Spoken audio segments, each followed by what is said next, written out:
ಆ ಪಾಸ್ಬುಕ್ಕು ಚಕ್ರಿದು ಅಂದರೆ ನಮ್ಮ ಪಾಸ್ಬುಕ್ಕು ಚೆಕ್ ಬುಕ್ಕು ಎಲ್ಲೋಯ್ತತೆ? ಏನೋ ಕಣ, ನಾವು ಸುಮ್ಮನೆ ಆ ಚಕ್ರ ಮೇಲೆ ಅನುಮಾನ ಪಟ್ಬಿಡ್ವೋ ಏನೋ. ಅಲ್ಲ ಕಣ, ಅಷ್ಟೊಂದು ಬೆಳೆ ಬಾಳೋ ವಸ್ತು ಅಂದರೆ ನೀನು ಜೋಪಾನವಾಗಿ ಇಟ್ಕೋಬೇಕು ತಾನೆ. ಹೋಗ್ಲಿ ಬಿಡು, ಮನೆಯೆಲ್ಲ ನಿಧಾನವಾಗಿ ಹುಡುಕಿದ್ರೆ ಸಿಕ್ಕುತ್ತೆ. ಜೋಪಾನವಾಗಿ ಇಟ್ಟಾರೆ.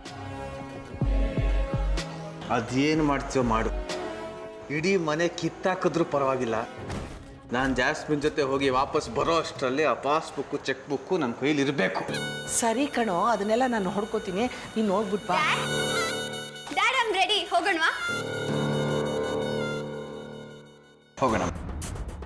ಹೋಗಿ ಬನ್ನಿ.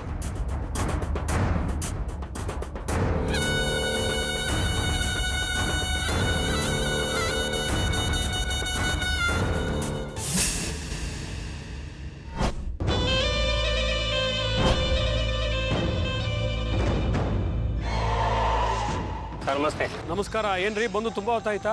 ಏನಿಲ್ಲ ಸರ್, ಸ್ವಲ್ಪ ಹೊತ್ತಾಯ್ತು ಅಷ್ಟೇ. ಎಷ್ಟು ಲಕ್ಷ ಬೇಕು ನನ್ನಿಂದ? ನೋಡ್ಕೊಡಿ ಸರ್, ಪಾರ್ಟಿ ನಡೆಯೋದೇ ನಿಮ್ಮಂಥ ಬಿಸ್ನೆಸ್ ಮನ್ನವರಿಂದ ಅಲ್ವಾ ಸರ್? ನೀವೆಷ್ಟು ಕೊಟ್ಟರು ಸಂತೋಷನ ಇಸ್ಕೊತೀವಿ. ಆಹಾ, ನೀವೆಷ್ಟೇ ಆಗಲಿ ರಾಜಕಾರಣಿಗಳು ದುಡ್ಡು ದುಡ್ಡು ಅಂತ ಅಲಿತೀರಾ. ನಾನು ಎಷ್ಟು ಕೊಟ್ಟರು ಬೇಡ ಅನ್ನಲ್ಲ, ಬರೋದು ಎಷ್ಟಿದ್ರೂ ಬಿಡಲ್ಲ. ಕೊಡಿ, ಪೆನ್ ಕೊಡಿ.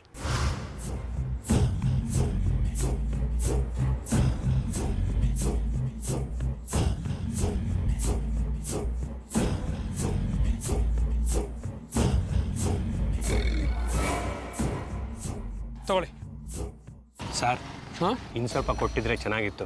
ಸದ್ಯಕ್ಕೆ ಇಷ್ಟು ಇಟ್ಕೊಳ್ರಿ. ಹೇಗೂ ಎಲೆಕ್ಷನ್ ಹತ್ತಿರದಲ್ಲೇ ಇದೆಯಲ್ಲ, ಆವಾಗ ಸ್ವಲ್ಪ ಜಾಸ್ತಿನೇ ಕೊಡ್ತೀನಿ.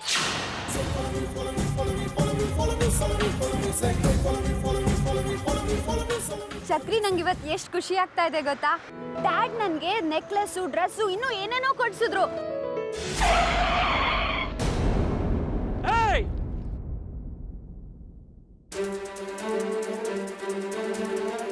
ಏನಮ್ಮ ನೀನು ಎಜುಕೇಟೆಡ್ ಆಗಿ ಈ ರೀತಿ ಫೋನಲ್ಲಿ ಮಾತಾಡ್ಕೊಂಡು ರೋಡ್ ಕ್ರಾಸ್ ಮಾಡ್ತಿದ್ಯಲ್ಲ? ನಾನು ಎಳೆಯೋದು ಒಂದು ಕ್ಷಣ ತಡ ಆಗಿದ್ರು ಎಂತ ಅನಾಹುತ ಆಗ್ತಿತ್ತು ಗೊತ್ತಾ? ಸಾರಿ ಅಂಕಲ್, ನಾನು ಫೋನಲ್ಲಿ ಮಾತಾಡ್ತಾ ಇದ್ನಲ್ಲ, ಕಾರ್ ಬಂದಿದ್ದು ನನಗೆ ಗೊತ್ತೇ ಆಗಲಿಲ್ಲ. ಎನಿವೇಸ್, ಥ್ಯಾಂಕ್ ಯು ನನ್ನನ್ನು ಸೇವ್ ಮಾಡಿದ್ದಕ್ಕೆ. It's okay.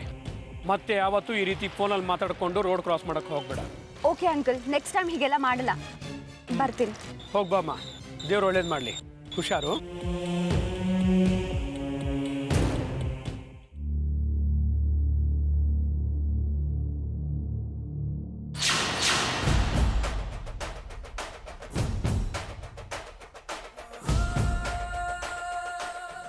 ಯಾರು ನೀವು?